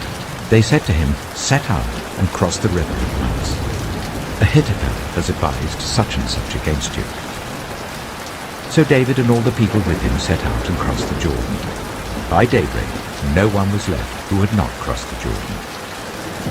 When Ahithophel saw that his advice had not been followed, he saddled his donkey and set out for his house in his hometown. He put his house in order and then hanged himself. So he died and was buried in his father's tomb. David went to Mahanaim, and Absalom crossed the Jordan with all the men of Israel. Absalom had appointed Amasa over the army in place of Joab. Amasa was the son of Jether, an Ishmaelite who had married Abigail, the daughter of Nahash, the sister of Zeruiah, the mother of Joab.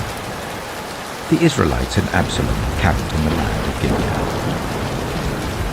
When David came to Mahanaim, Shobai, son of Nahash from Rabbah of the Ammonites, and Machir, son of Amiel from Lo-debar, and Barzillai the Gilead from Rogelim, brought bedding and bowls and articles of pottery.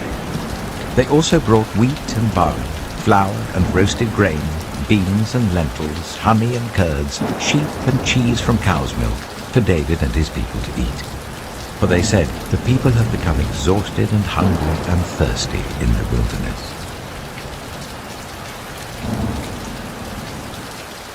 2 Samuel chapter 18. David mustered the men who were with him and appointed over them commanders of thousands and commanders of hundreds. David sent out his troops, a third under the command of Joab, a third under Joab's brother Abishai, son of Zeruiah, and a third under Ittai the Gittite. The king told the troops, "I myself will surely march out with you." But the men said, "You must not go out. If we are forced to flee, they won't care about us. Even if half of us die, they won't care. But you are worth 10,000 of us. It would be better now for you to give us support from the city." The king answered, "I will do whatever seems best to you." So the king stood beside the gate while all his men marched out in units of hundreds and of thousands. The king commanded Joab, Abishai, and Ittai, "Be gentle with the young man Absalom for my sake." And all the troops heard the king give orders concerning Absalom to each of the commanders. David's army marched out of the city to fight Israel, and the battle took place in the forest of Ephraim.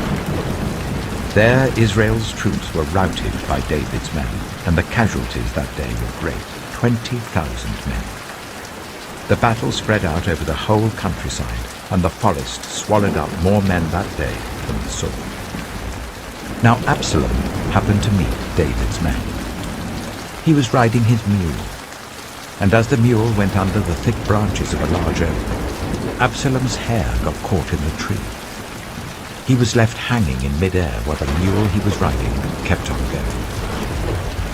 When one of the men saw what had happened, he told Joab, "I have just seen Absalom hanging in an oak tree." Joab said to the man who had told him this, "What? You saw him?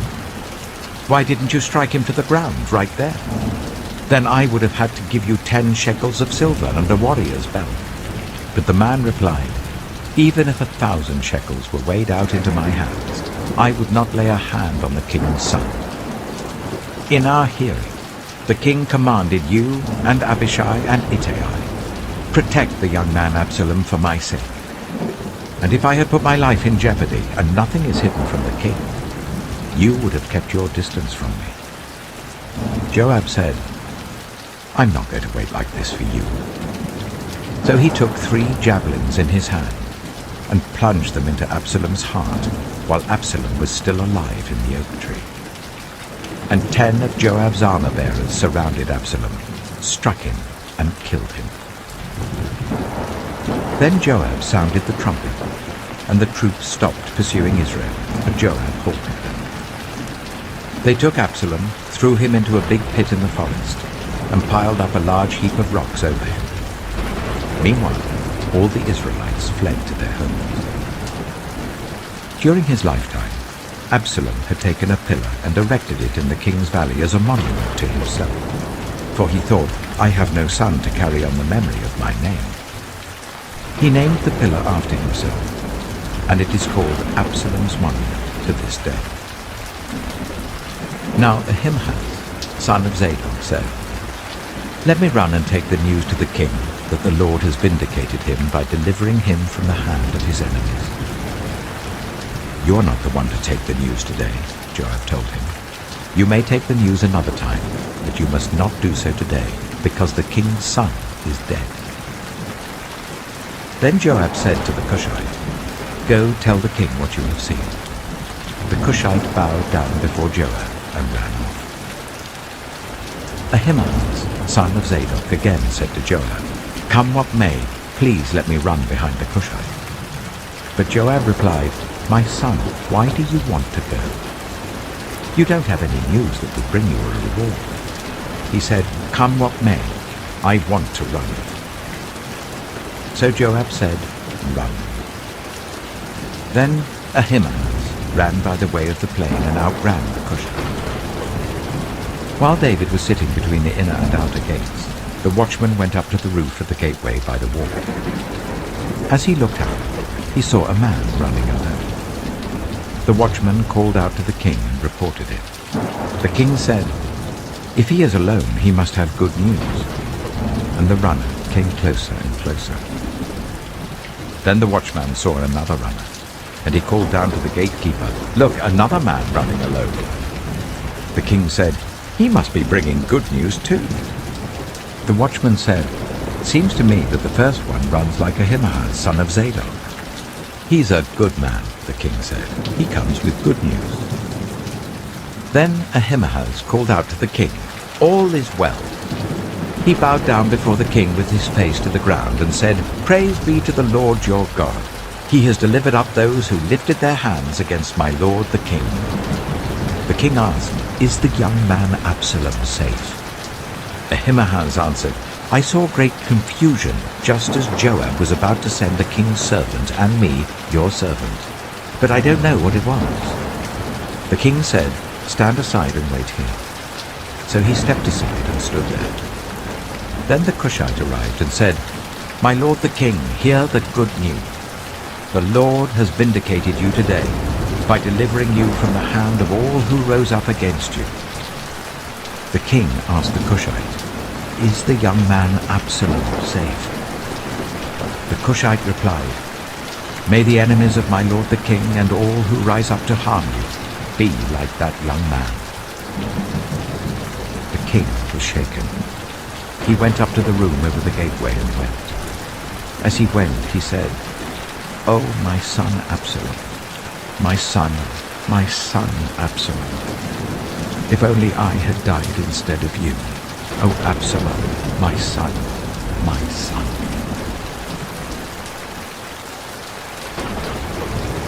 2 Samuel chapter 19. Joab was told, "The king is weeping and mourning for Absalom." And for the whole army, the victory that day was turned into mourning, because on that day the troops heard it said, "The king is grieving for his son." The men stole into the city that day, as men steal in who are ashamed when they flee from battle. The king covered his face and cried out, "Oh, my son Absalom! Oh, Absalom, my son, my son!" Then Joab went into the house to the king and said, "Today you have humiliated all your men who have just saved your life and the lives of your sons and daughters and the lives of your wives and concubines. You love those who hate you and hate those who love you. You've made it clear today that the commanders and their men mean nothing to you. I see that you would be pleased if Absalom were alive today and all of us were dead. Now go out and encourage your men. I swear by the Lord that if you don't go out, not a man will be left with you by nightfall. This will be worse for you than all the calamities that have come on you from your youth till now." So the king got up and took his seat in the gateway. When the men were told the king is sitting in the gateway, they all came before him. Meanwhile, the Israelites had fled to their homes. Throughout the tribes of Israel, all the people were arguing among themselves, saying, "The king delivered us from the hand of our enemies. He is the one who rescued us from the hand of the Philistines. But now he has fled the country to escape from Absalom, and Absalom, whom we anointed to rule over us, has died in battle. So why do you say nothing about bringing the king back?" King David sent this message to Zadok and Abiathar, the priests. "Ask the elders of Judah, why should you be the last to bring the king back to his palace, since what is being said throughout Israel has reached the king at his quarters? You are my relatives, my own flesh and blood. So why should you be the last to bring back the king? And say to Amasa, are you not my own flesh and blood? May God deal with me, be it ever so severely, if you are not the commander of my army for life, in place of Joab." He won over the hearts of the men of Judah, so that they were all of one mind. They sent word to the king, "Return, you and all your men." Then the king returned and went as far as the Jordan. Now the men of Judah had come to Gilgal to go out and meet the king and bring him across the Jordan. Shimei, son of Gera, the Benjamite from Bahurim, hurried down with the men of Judah to meet King David. With him were 1,000 Benjaminites, along with Ziba, the steward of Saul's household, and his 15 sons and 20 servants. They rushed to the Jordan where the king was. They crossed at the ford to take the king's household over, and to do whatever he wished. When Shimei, son of Gera, crossed the Jordan, he fell prostrate before the king, and said to him, "May my lord not hold me guilty. Do not remember how your servant did wrong on the day my lord the king left Jerusalem. May the king put it out of his mind. For I, your servant, know that I have sinned. But today I have come here as the first from the tribes of Joseph, to come down and meet my lord the king." Then Abishai, son of Zeruiah, said, "Shouldn't Shimei be put to death for this? He cursed the Lord's anointed." David replied, "What does this have to do with you, you sons of Zeruiah? What right do you have to interfere? Should anyone be put to death in Israel today? Don't I know that today I am king over Israel?" So the king said to Shimei, "You shall not die." And the king promised him on oath. Mephibosheth, Saul's grandson, also went down to meet the king. He had not taken care of his feet or trimmed his moustache or washed his clothes from the day the king left until the day he returned safely. When he came from Jerusalem to meet the king asked him, "Why didn't you go with me, Mephibosheth?" He said, "My lord the king, since I, your servant, am lame, I said, I will have my donkey saddled and will ride on it, so that I can go with the king. But Ziba, my servant, betrayed me, and he has slandered your servant to my lord the king. My lord the king is like an angel of God, so do whatever you will. All my grandfather's descendants deserved nothing but death from my lord the king, but you gave your servant a place among those who eat at your table. So what right do I have to make any more appeals to the king?" The king said to him, "Why say more? I order you and Ziba to divide the land." Mephibosheth said to the king, "Let him take everything, now that my lord the king has returned home safely." Barzillai, the Gileadite, also came down from Rogelim to cross the Jordan with the king, and to send him on his way from there. Now Barzillai was very old, 80 years of age. He had provided for the king during his stay in Mahanaim, for he was a very wealthy man. The king said to Barzillai, "Cross over with me and stay with me in Jerusalem, and I will provide for you." But Barzillai answered the king, how many more years shall I live, that I should go up to Jerusalem with the king? I am now 80 years old. Can I tell the difference between what is enjoyable and what is not? Can your servant taste what he eats and drinks? Can I still hear the voices of male and female singers? Why should your servant be an added burden to my lord the king? Your servant will cross over the Jordan with the king for a short distance. But why should the king reward me in this way? Let your servant return, that I may die in my own town near the tomb of my father and mother. But here is your servant, Kimham. Let him cross over with my lord the king. Do for him whatever you wish. The king said, Kimham shall cross over with me, and I will do for him whatever you wish. And anything you desire from me, I will do for you. So all the people crossed the Jordan, and then the king crossed over. The king kissed Barzillai and bade him farewell, and Barzillai returned to his home. When the king crossed over to Gilgal, Kimham crossed with him. All the troops of Judah and half the troops of Israel had taken the king over. Soon all the men of Israel were coming to the king and saying to him, Why did our brothers, the men of Judah, steal the king away and bring him and his household across the Jordan, together with all his men? All the men of Judah answered the men of Israel, We did this because the king is closely related to us. Why are you angry about it? Have we eaten any of the king's provisions? Have we taken anything for ourselves? Then the men of Israel answered the men of Judah, We have 10 shares in the king, so we have a greater claim on David than you have. Why then do you treat us with contempt? Weren't we the first to speak of bringing back our king?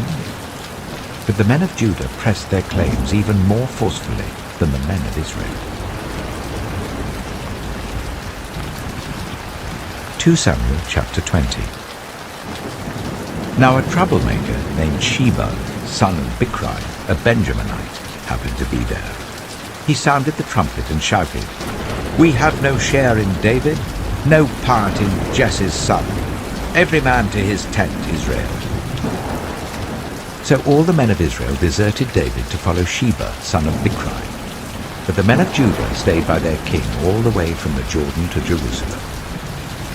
When David returned to his palace in Jerusalem, he took the 10 concubines he had left to take care of the palace and put them in a house under guard. He provided for them, but had no sexual relations with them. They were kept in confinement till the day of their death, living as widows. Then the king said to Amasa, Summon the men of Judah to come to me within 3 days, and be here yourself. But when Amasa went to summon Judah, he took longer than the time the king had set for him. David said to Abishai, Now Sheba, son of Bichri, will do us more harm than Absalom did.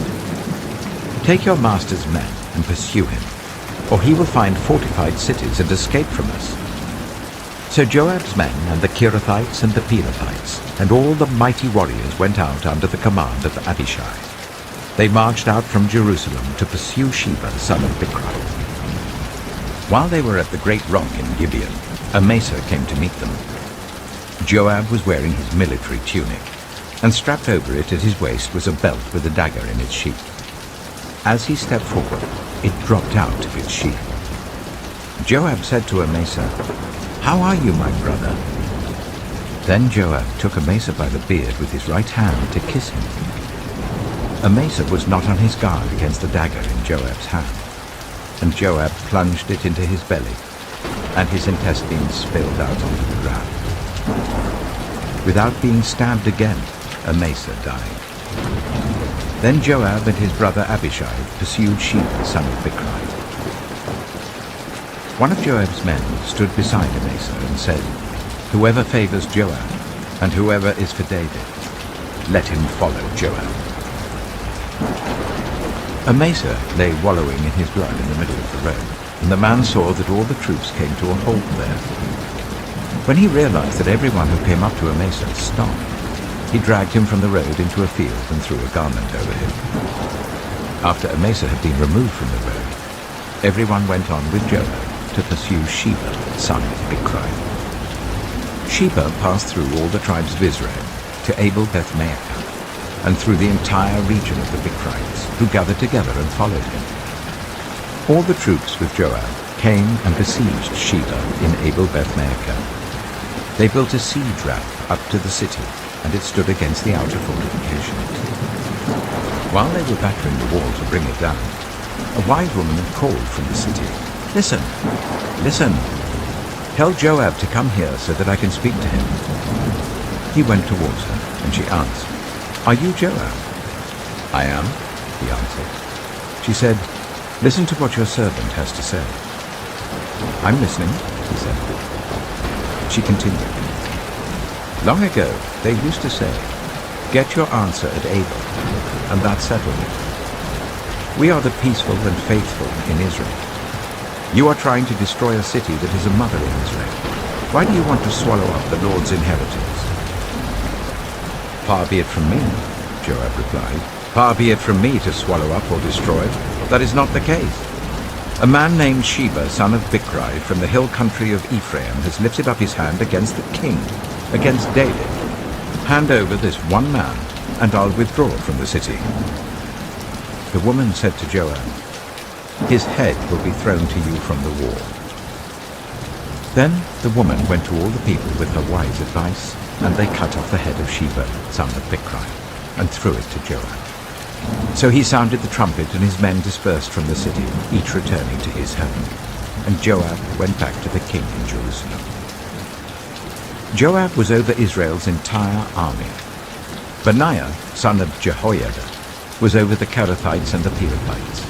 Adoniram was in charge of forced labor. Jehoshaphat, son of Ahilud, was recorder.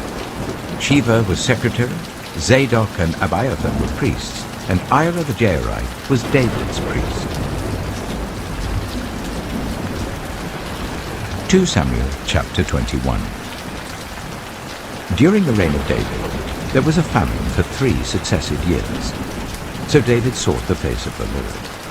The Lord said, "It is on account of Saul and his blood-stained house.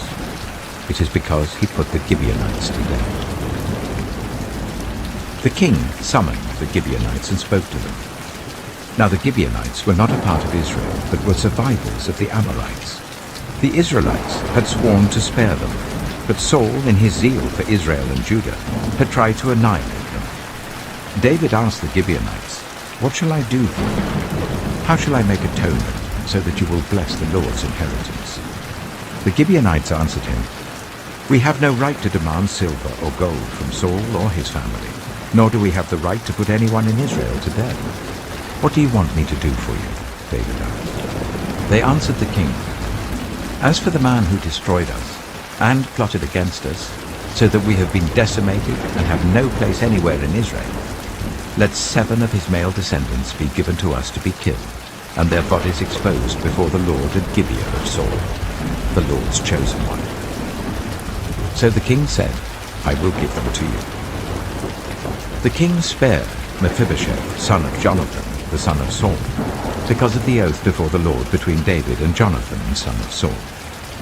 But the king took Armoni and Mephibosheth, the 2 sons of Aiah's daughter Rizpah, whom she had borne to Saul, together with the 5 sons of Saul's daughter Merab, whom she had borne to Adriel, son of Barzillai, the Maholathite. He handed them over to the Gibeonites, who killed them and exposed their bodies on a hill before the Lord. All 7 of them fell together. They were put to death during the first days of harvest, just as the barley harvest was beginning. Rizpah, daughter of Aiah, took sackcloth and spread it out for herself on the rock. From the beginning of the harvest till the rain poured down from the heavens on the bodies, she did not let the birds touch them by day or the wild animals by night. When David was told what Aiah's daughter Rizpah, Saul's concubine, had done, he went and took the bones of Saul and his son Jonathan from the citizens of Jabesh Gilead. They had stolen their bodies from the public square at Bethshan, where the Philistines had hung them after they struck Saul down on Gilboa. David brought the bones of Saul and his son Jonathan from there, and the bones of those who had been killed and exposed were gathered. They buried the bones of Saul and his son Jonathan in the tomb of Saul's father Kish, at Zebah in Benjamin, and did everything the king commanded. After that, God answered prayer on behalf of the land. Once again, there was a battle between the Philistines and Israel. David went down with his men to fight against the Philistines, and he became exhausted. And Ishbi-Benob, one of the descendants of Rapha, whose bronze spearhead weighed 300 shekels, and who was armed with a new sword, said he would kill David. But Abishai, son of Zeruiah, came to David's rescue. He struck the Philistine down and killed him. Then David's men swore to him, saying, "Never again will you go out with us in battle, so that the lamp of Israel will not be extinguished." In the course of time, there was another battle with the Philistines at Gob. At that time, Sibbecai, the Hushithite, killed Saph, one of the descendants of Rapha. In another battle with the Philistines at Gob, Elhanan, son of Jair, the Bethlehemite, killed the brother of Goliath, the Gittite, who had a spear with a shaft like a weaver's rod. In still another battle which took place at Gob, there was a huge man with 6 fingers on each hand and 6 toes on each foot, 24 in all. He also was descended from Rapha. When he taunted Israel, Jonathan, son of Shimeah, David's brother, killed him. There were 4 descendants of Rapha in Gob, and they fell at the hands of David and his men. 2 Samuel chapter 22. David sang to the Lord the words of this song, when the Lord delivered him from the hand of all his enemies and from the hand of Saul. He said, "The Lord is my rock, my fortress and my deliverer. My God is my rock in whom I take refuge, my shield and the horn of my salvation. He is my stronghold, my refuge and my Saviour. From violent people you save me. I called to the Lord who is worthy of praise, and have been saved from my enemies. The waves of death swirled about me, the torrents of destruction overwhelmed me. The cords of the grave coiled around me, the snares of death confronted me. In my distress I called to the Lord. I called out to my God. From his temple he heard my voice. My cry came to his ears. The earth trembled and quaked. The foundations of the heavens shook. They trembled because he was angry. Smoke rose from his nostrils. Consuming fire came from his mouth. Burning coals blazed out of it. He parted the heavens and came down. Dark clouds were under his feet. He mounted the cherubim and flew. He soared on the wings of the wind. He made darkness his canopy around him, the dark rain clouds of the sky. Out of the brightness of his presence, bolts of lightning blazed forth. The Lord thundered from heaven. The voice of the Most High resounded. He shot his arrows and scattered the enemy. With great bolts of lightning he routed them. The valleys of the sea were exposed, and the foundations of the earth laid bare under the rebuke of the Lord, and the blast of breath from his nostrils. He reached down from on high and took hold of me. He drew me out of deep waters.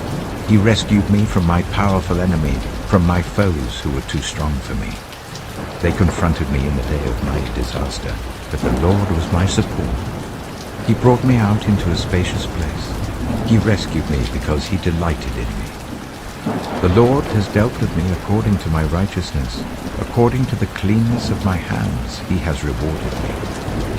For I have kept the ways of the Lord. I am not guilty of turning from my God. All his laws are before me. I have not turned away from his decree. I have been blameless before him, and have kept myself from sin. The Lord has rewarded me according to my righteousness, according to my cleanness in his sight. To the faithful, you show yourself faithful. To the blameless, you show yourself blameless. To the pure, you show yourself pure. But to the devious, you show yourself shrewd. You save the humble, but your eyes are on the haughty to bring them low. You, Lord, are my lamp. The Lord turns my darkness into light. With your help I can advance against a troop. With my God I can scale a wall. As for God, his way is perfect. The Lord's word is flawless. He shields all who take refuge in him. For who is God besides the Lord? And who is the rock except our God? It is God who arms me with strength and keeps my way secure. He makes my feet like the feet of a deer, causes me to stand on the heights. He trains my hands for battle. My arms can bend a bow of bronze. You make your saving help my shield. Your help has made me great. You provide a broad path for my feet, so that my ankles do not give way. I pursued my enemies and crushed them. I did not turn back till they were destroyed. I crushed them completely, and they could not rise. They fell beneath my feet. You armed me with strength for battle. You humbled my adversaries before me. You made my enemies turn their backs in flight, and I destroyed my foes. They cried for help, but there was no one to save them. To the Lord, but he did not answer. I beat them as fine as the dust of the earth. I pounded and trampled them like mud in the streets. You have delivered me from the attacks of the peoples. You have preserved me as the head of nations. People I did not know now serve me. Foreigners cower before me. As soon as they hear of me, they obey me. They all lose heart. They come trembling from their strongholds. The Lord lives. Praise be to my rock. Exalted be my God, the rock, my Savior. He is the God who avenges me, who puts the nations under me, who sets me free from my enemies. You exalted me above my foes. From a violent man you rescued me. Therefore I will praise you, Lord, among the nations. I will sing the praises of your name. He gives his king great victory. He shows unfailing kindness to his anointed, to David and his descendants forever. 2 Samuel chapter 23. These are the last words of David. The inspired utterance of David, son of Jesse. The utterance of the man exalted by the Most High. The man anointed by the God of Jacob, the hero of Israel's song. The Spirit of the Lord spoke through me. His word was on my tongue. The God of Israel spoke. The Rock of Israel said to me, when one rules over people in righteousness, when he rules in the fear of God, he is like the light of morning at sunrise on a cloudless morning, like the brightness after rain that brings grass from the earth. If my house were not right with God, surely he would not have made with me an everlasting covenant, arranged and secured in every part. Surely he would not bring to fruition my salvation and grant me my every desire. But evil men are all to be cast aside like thorns, which are not gathered with the hand. Whoever touches thorns uses a tool of iron or the shaft of a spear. They are burned up where they lie. These are the names of David's mighty warriors. Josheb-Basheba, a Tachimonite, was chief of the three. He raised his spear against 800 men whom he killed in one encounter. Next to him was Eleazar, son of Dodai the Ahohite. As one of the three mighty warriors, he was with David when they taunted the Philistines gathered at Pasdammim for battle. Then the Israelites retreated, but Eleazar stood his ground and struck down the Philistines till his hand grew tired and froze to the sword. The Lord brought about a great victory that day. The troops returned to Eleazar, but only to strip the dead. Next to him was Shammah, son of Agee, the Hararite. When the Philistines banded together at a place where there was a field full of lentils, Israel's troops fled from them. But Shammah took his stand in the middle of the field. He defended it and struck the Philistines down, and the Lord brought about a great victory. During harvest time, 3 of the 30 chief warriors came down to David at the cave of Adullam, while a band of Philistines were encamped in the valley of Rephaim.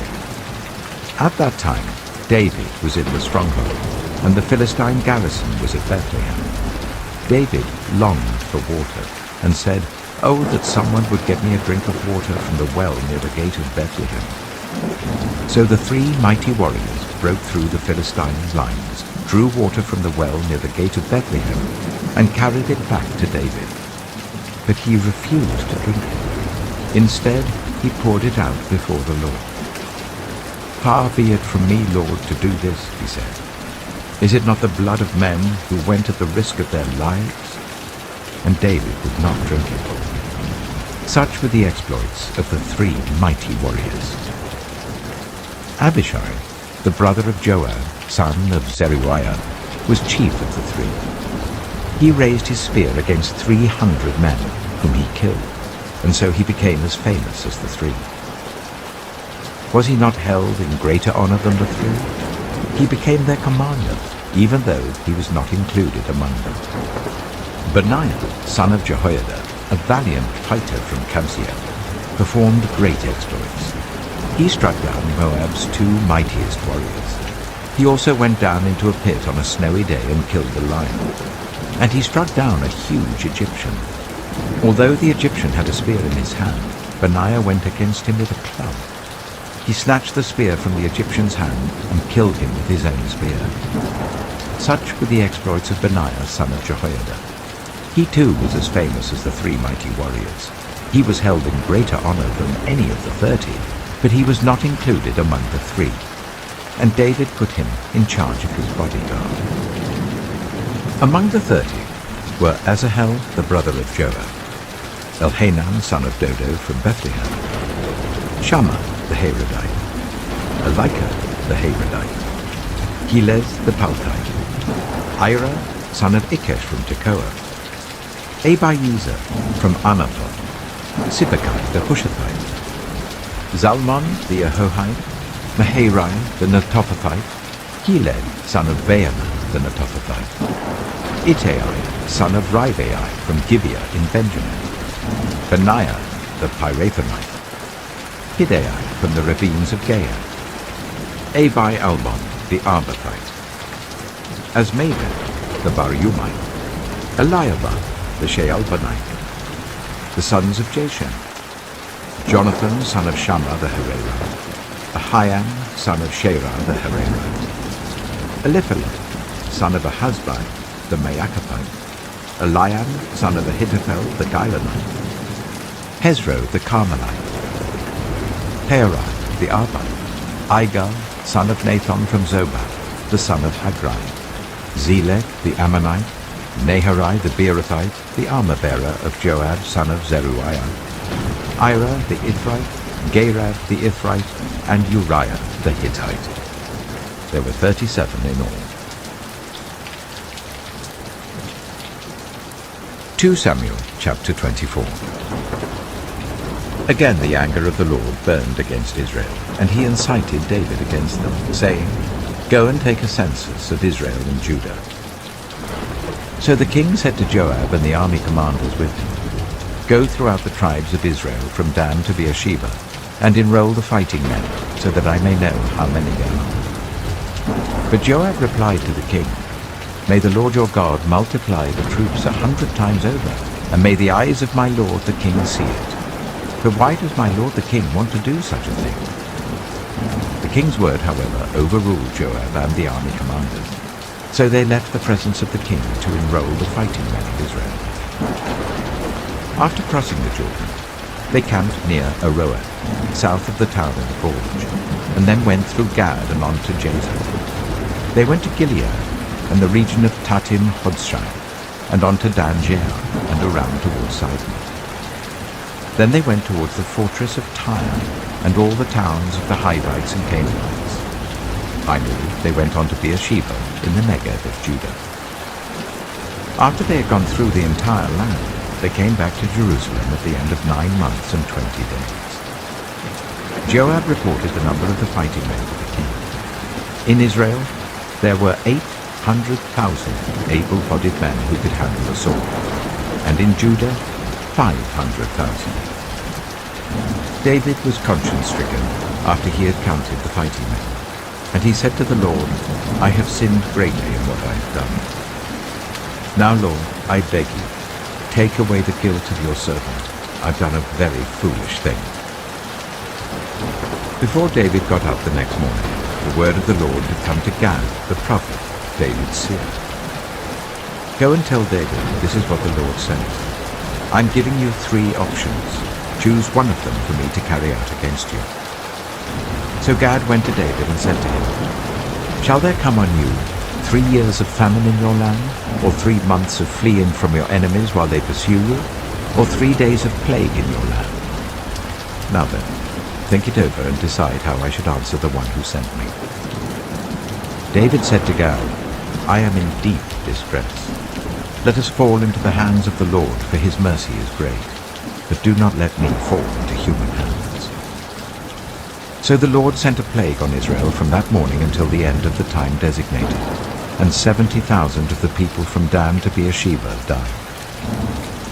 When the angel stretched out his hand to destroy Jerusalem, the Lord relented concerning the disaster, and said to the angel who was afflicting the people, "Enough, withdraw your hand."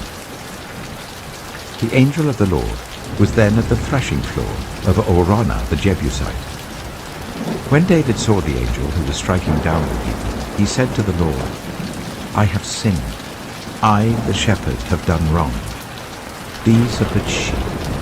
What have they done? Let your hand fall on me and my family." On that day, Gad went to David and said to him, "Go up and build an altar to the Lord on the threshing floor of Araunah the Jebusite." So David went up as the Lord had commanded through Gad. When Araunah looked and saw the king and his officials coming towards him, he went out and bowed down before the king with his face to the ground.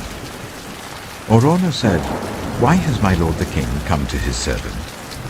"To buy your threshing floor," David answered, "so that I can build an altar to the Lord, and the plague on the people may be stopped." Araunah said to David, "Let my lord the king take whatever he wishes and offer it up.